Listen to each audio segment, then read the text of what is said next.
तो एक बात देखिए, माँ के कंधे से उतरते ही उतर गए हमारे कंधे। कितना सुंदर पंक्ति है। माँ अपने कंधों से उतरने के बाद, माँ की मृत्यु के बाद हमारे कंधे भी उतर गए। क्या मतलब है हमारे कंधे उतरना? നമ്മുടെ ഷോൾഡർ അങ്ങ് ഇല്ലാതാകുന്ന നമ്മുടെ ഒരു എന്താ അമ്മ ഒരു ശക്തിയായിരുന്നു, നമ്മുടെ ഒരു ആശ്രയമായിരുന്നു, അത് അങ്ങ് ഇല്ലാതെ ആയതുപോലെ തോന്നുകയാണ്. അവിടെയാണ് മക്കൾ തിരിച്ചറിയുന്നത് ക്യാ थी हमारी माँ, वो पुल बनी थी माँ। उस समय हमारे हम लोगों के बीच में माँ एक पुल थी, लेकिन वो जो प्यार माँ ने मुझे दिया है वो वापस में देने में हम लोग असमर्थ थे। इस प्रकार माँ की मृत्यु के बाद बच्चों की कंधे उतर गई, वो निराश्रय बन गई हैं। यह है नरेंद्र पुंडरी जी की कविता पुल बनी थी माँ। तो पूरी पंक्ति का आशय मैंने बताया और प्रश्नों का उत्तर लिखने के लिए कहा था। 3 प्रश्न मैंने दिया, 3 क्वेश्चन आंसर एഴുതാൻ പറഞ്ഞിട്ടുണ്ട്। वो अपने नोटबुक में अच्छे ढंग से लिखकर आपके नोटबुक में ही रखना है। आगे हमें देखना है इस किताब में जो अभ्यास कार्य दिया है, यह अभ्यास कार्य एक्सरसाइज है ना, उसमें कुछ प्रश्न दिया है, उसका उत्तर भी हमने ढूंढना है। देखिए सबसे पहले निम्नलिखित आशय कविता की किन किन पंक्तियों में है। उसका मतलब यह है कि समान आशय वाली पंक्ति चुनकर लिखना। परीक्षा में आने वाले का प्रश्न है, क्वेश्चन पेपर एപ്പോഴും ഉണ്ടാവാറുള്ള ഒരു ടൈപ്പ് ക്വസ്റ്റ്യൻ ആണ് समान आशय वाली पंक्ति चुनकर लिखना। क्या मतलब है? उसके ये जो पंक्ति एक आशय, एक सेंटेंस, एक वाक्य में एक आशय दिया है, उस आशय के समान वाली पंक्ति हम कविता से चुनकर लिखना है। बहुत आसानी से हम करते हैं। तो देखिए सबसे पहला, बेटों का जीवन बेरोकटोक चलती गाड़ी के समान रहा। इस प्रकार का आशय देने वाली एक पंक्ति है इस कविता में। आपको समझा है कौन सी पंक्ति है? वो आप लोग आपके किताब में लिखना है। फिर दूसरा, माँ की देखभाल की जिम्मेदारी बेटों पर आ गई। माँ की देखभाल की जिम्मेदारी बच्चों पर आ गई। क्या है वो? एक दिन हमारे कंधों में आ गई, वो पंक्ति है ना। അപ്പോൾ അതിൻ്റെ ആശയം വരുന്ന ലൈൻസ് കവിതയിൽ നിന്ന് സെലക്ട് ചെയ്ത് എഴുതുകയാണ് ചെയ്യേണ്ടത്। फिर बेटे अपने दायित्व बदलते रहें। थर्ड क्वेश्चन, बेटे अपने दायित्व बदलते रहें।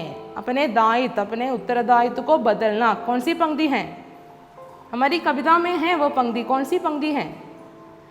यहाँ है, हम बदलते रहें अपने कंधे, जब तक जीवित रही माँ हम बदलते रहें अपने कंधे। और फिर माँ के चल जाने से बेटे बेसहारे बने, वो भी अंतिम पंक्ति है ना। माँ के कंधों से उतरते ही उतर गए हमारे कंधे। ये इसी प्रकार आप आपके नोटबुक में ये भी लिखना है। ठीक है, ये समान आशय वाली पंक्ति का प्रश्न और उत्तर आप अपने नोटबुक में लिखना है।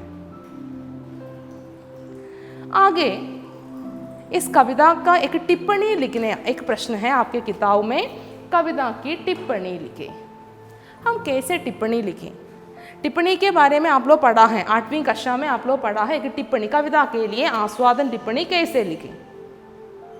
ध्यान से सुनिए एक बार। आस्वादन टिप्पणी लिखते समय मैंने कहा था 3 खंड में लिखना है, 3 पैराग्राफ। फर्स्ट पैराग्राफ എന്ത് വേണം? पहले खंड में कवि और कविता का परिचय। आस्वादन टिप्पणी लिखते समय 3 खंड, 3 पैराग्राफ आയിട്ട് നമ്മൾ എഴുതുന്നു। सबसे पहले खंड में क्या है? कवि और कविता का परिचय है। ठीक है, कवि और कविता का परिचय। फिर दूसरी पंक्ति में हम उसका आशय लिखते हैं। തന്നിരിക്കുന്ന ലൈൻസിൻ്റെ ആശയമാണ് സെക്കൻഡ് പാരാഗ്രാഫിൽ എഴുതുന്നത്। और अंत में क्या है? अंत में वो हमारी जो कंक्लूशन में हम यही लिखते हैं कि एक वो अपनी राय, इस कविता के बारे में आपकी राय क्या है, और या कविता की സമകാലീനത, നമുക്ക് എന്ത് വേണമെങ്കിലും ചെയ്യാം। അതായത് 3rd പാരഗ്രാഫ് നമ്മൾ എഴുതുമ്പോൾ ഒന്നുകിൽ എന്ത് ചെയ്യാം? കവിതാക്ക് പ്രാസംഗികത, സമകാലീനത, ഇന്നത്തെ കാലത്ത് യോജിച്ചതാണോ, ആ ഒരു സമകാലീനത നമുക്കവിടെ കൊണ്ടുവരാം. या അല്ലെങ്കിൽ आपकी राय, നിങ്ങളുടെ അഭിപ്രായം, നിങ്ങൾക്ക് ഇഷ്ടപ്പെട്ട ഏതെങ്കിലും 2 ലൈൻസ് എടുത്തിട്ട് എഴുതാം. അതെന്തുകൊണ്ട് ഇഷ്ടപ്പെട്ടു അതും നമുക്ക് ചെയ്യാം. ഇതിൽ ഏതെങ്കിലും ഒന്ന് മതി 3rd പാരഗ്രാഫിന്. ഓക്കെ, അപ്പോൾ ആസ്വാദन टिप्पणी लिखते समय मैंने कहा था 3 खंड होना चाहिए. पहले खंड में कवि और कविता का परिचय, फिर दूसरी पंक्ति में आशय कंटेंट, तीसरी खंड में मैंने कहा था एक समकालीनता या आपकी राय, वो उस कविता के बारे में आपकी राय അല്ലെങ്കിൽ उसकी സമകാലീനത നമുക്ക് എഴുതി കൊടുക്കാം. ഓക്കെ, അതാണ് ആസ്വാദൻ ടിപ്പണി എഴുതേണ്ട വിധം. അപ്പോൾ ഈ കവിതയ്ക്ക് ഒരു ആസ്വാദൻ ടിപ്പണിയെ നിങ്ങൾ തയ്യാറാക്കണം. ഞാൻ ഓൾറെഡി പറഞ്ഞ 3 ക്വസ്റ്റ്യൻ ആൻസറിന് പുറമേ ചെയ്യേണ്ട കാര്യമാണ് ഒരു ആസ്വാദൻ ടിപ്പണി. അത് ചെയ്യേണ്ട രീതി പറഞ്ഞു തന്നിട്ടുണ്ട്. 3 खंड में लिखना है. सबसे पहले कवि और कविता का परिचय, അത്രയും 2 സെൻറ്റൻസ് മതി. കവിയും കവിതയും പരിചയപ്പെടുത്തുക. हाँ, हिंदी कविता की प्रसिद्ध कवि क्या है, नरेंद्र पुंडरीक द्वारा लिखित पुल बनी थी माँ नामक कविता से ली गई है प्रस्तुत पंक्ति എന്നൊക്കെ പറഞ്ഞ് നമുക്ക് തുടങ്ങാം. അതാണ് ആസ്വാദൻ टिप्पणी. आगे ये पाठ से हमें डायरी लिखने का प्रश्न, उसका वो प्रश्न भी आने की संभावना है. डायरी, ഒരു ഡയറി എങ്ങനെയാണ് എഴുതുന്നത് നമ്മൾ പഠിച്ചിട്ടുണ്ട്. डायरी लिखते समय किन किन बातों पर ध्यान देना है, हमने पढ़ा है ना. डायरी लिखते समय हम किन किन बातों पर ध्यान देना है. डायरी की एक रूपरेखा किस प्रकार है. पहले हम तारीख लिखेंगे, है ना, डेट. फिर हम लिखेंगे वो हिंदी. डायरी की विशेषता यह है कि डायरी में आत्मनिष्ठ भाषा होनी चाहिए. उस घटना को बार बार वर्णन करने के अलावा कैसे महसूस हुआ है, कैसा उसका अनुभव हमें कैसे मिला, നമുക്ക് എന്ത് അനുഭവം ഉണ്ടായി. यहाँ एक प्रश्न है, माँ की मृत्यु के बाद अपनी बेटा एक बेटा डायरी लिखते हैं, वो अनुभव. അപ്പോൾ നമ്മൾ എന്താ എഴുതേണ്ടത്, അന്ന് സംഭവിച്ച കാര്യങ്ങൾ മുഴുവൻ എഴുതുന്നതിന് പകരം ആ ദിവസത്തെ നമുക്ക് എങ്ങനെ ഫീൽ ചെയ്തു, നമ്മുടെ അനുഭവം എന്താണ്, നമുക്ക് മനസ്സിനെ എങ്ങനെ തട്ടിയത്. അപ്പോൾ ആത്മനിഷ്ഠ ഭാഷയാണ്, है ना. कैसे भूलूं मैं आज का दिन. इस प्रकार की जो अपने मन में इस प्रकार का अनुभव पाया, वो अनुभव अपने डायरी में होना चाहिए. और एक डायरी भी आप लोग तैयार करना है. प्रश्न है, माँ के मृत्यु के बाद बेटा अपनी डायरी में कुछ लिखा है, वो डायरी लिखना है. तो देखिए, हम इस पाठ की पूरी पाठ की व्याख्या करने के बाद मैंने कुछ प्रश्नों पर चर्चा किया. വരാൻ സാധ്യതയുള്ള ക്വസ്റ്റ്യൻസ് ആണ് ഇപ്പോൾ നമ്മളിപ്പോൾ പറഞ്ഞുകൊണ്ടിരിക്കുന്നത്.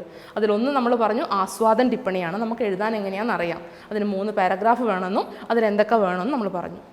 പിന്നീട് പറഞ്ഞതാണ് ആസ്വാദൻ ടിപ്പണി കഴിഞ്ഞ ഡയറിയാണ്. ഡയറിയും നമ്മൾ 8वीं कक्षा में हम लोग लिखा है. ഏത്തിൽ നമ്മൾ നന്നായിട്ട് ഡയറിയൊക്കെ എഴുതി പഠിച്ചിട്ടുണ്ട്.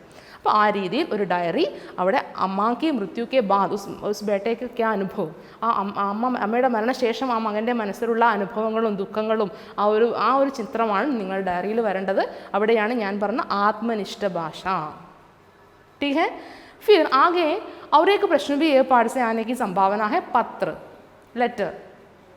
ये भी आप लोग पढ़ा है. നമ്മൾ പഠിച്ച് 8th നമ്മൾ പഠിച്ചു വെച്ച എല്ലാ കാര്യങ്ങളും തന്നെയാണ് 9th. അതിനകത്ത് 1-2 പ്രോക്തികളെ കൂടുന്നു. അപ്പോൾ ഡയറി നമ്മൾ 8th പഠിച്ചിട്ടുണ്ട്. പത്ര वो भी हमने पढ़ा है, वही पत्र यहाँ भी लिखना है. एक प्रश्न है, पत्र लिखने के लिए एक प्रश्न आप लोग लिखिए. माँ की मृत्यु के बाद एक बेटा अपने मित्र के नाम एक पत्र लिखा. അമ്മയുടെ മരണശേഷം അതിനകത്തൊരു മകൻ എന്ത് ചെയ്യുന്നു, തൻ്റെ ഒരു ഫ്രണ്ടിന് ഒരു കത്ത് അയക്കുകയാണ്.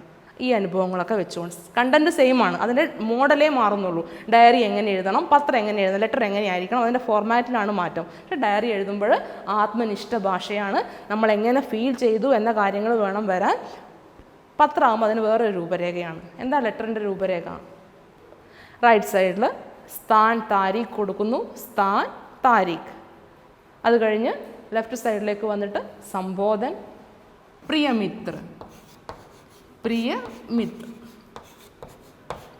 और फिर लिखेंगे कैसे हो.